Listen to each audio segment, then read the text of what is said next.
امبارح شفت ماتش المغرب والبرازيل. حاجة الصراحة مشرفة ان المغرب تتعادل مع البرازيل وهي اللي بتتقدم، البرازيل بتعادل. اخر الماتش المغرب هي اللي عايزة تكسب وبتهاجم، البرازيل هي اللي واقفة بتدافع. مش مثلا تعادل جيم ان انا لعبت تحت الكرة وموتت الماتش.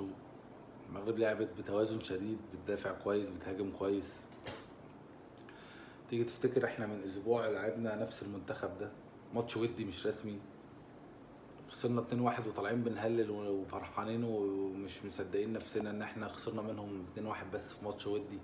طول الماتش بنلعب تحت الكوره ومش عارفين نعدي نص الملعب وحاجه، يعني اخر يعني اداء مزري. انا شايف كده الناس طلعت مبسوطه يعني، بس انا كنت شايف ان طبعا طلعت مبسوطه عشان هي عارفه، الناس يعني عارفه احنا عاملين ازاي، فان احنا نخسر من 2-1 ده انجاز. لكن المغرب طالعه من الماتش لا حاسه ان هي ممكن تكسب، بل بالعكس. يعني حتى المنتخب المغربي في تجديد دماء، منزلين نص ملعب عنده 17 سنه مبهدل البرازيل. وفي الاخر تلاقي مدرب المنتخب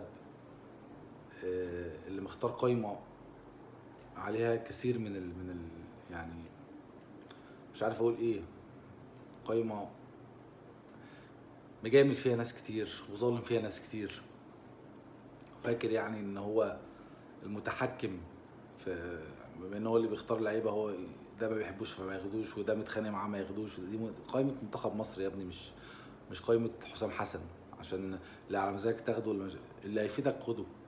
طبعا ما فيش الكلام ده.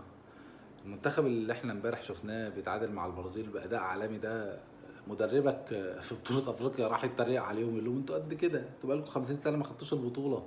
اتخانق معاهم هناك في ارضهم في المؤتمر الصحفي، ويسخن الناس ويعمل مشكله ملهاش لازمه معاهم، عشان يغطي على الكوارث والاداء الزاني اللي احنا بنلعب بيه.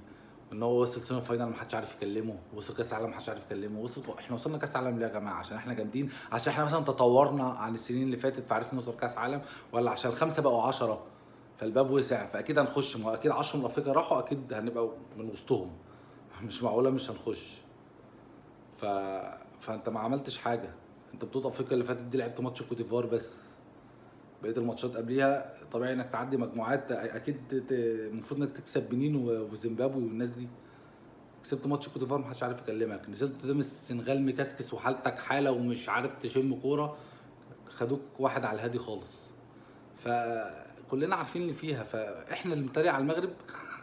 يعني مدربك ده هو اللي قاعد بيتريق على المغاربه، حاجه والله العظيم تضحك. وفي الاخر قعدنا فرحانين ان السنغال كسبتهم. السنغال دي كل ما شفنا تدقنا، بطوله افريقيا تاخدها مننا، تطلعنا النسخه اللي بعديها كاس عالم يصعدوا على قفانا.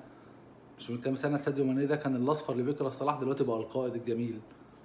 ليه؟ عشان كسبوا المغرب اللي احنا متضايقين منها بأمارة ايه؟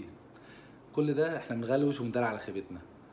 بس دول ناس اشتغلوا بعدل، فضلوا مسؤولين عندهم دكوره، مسيطرين في الاتحاد الافريقي والكلام ده كله، بس على الاقل بيفضلوا مصلحه منتخبهم عن مصلحه الانديه اللي هي عمرها ما تحصل عندنا.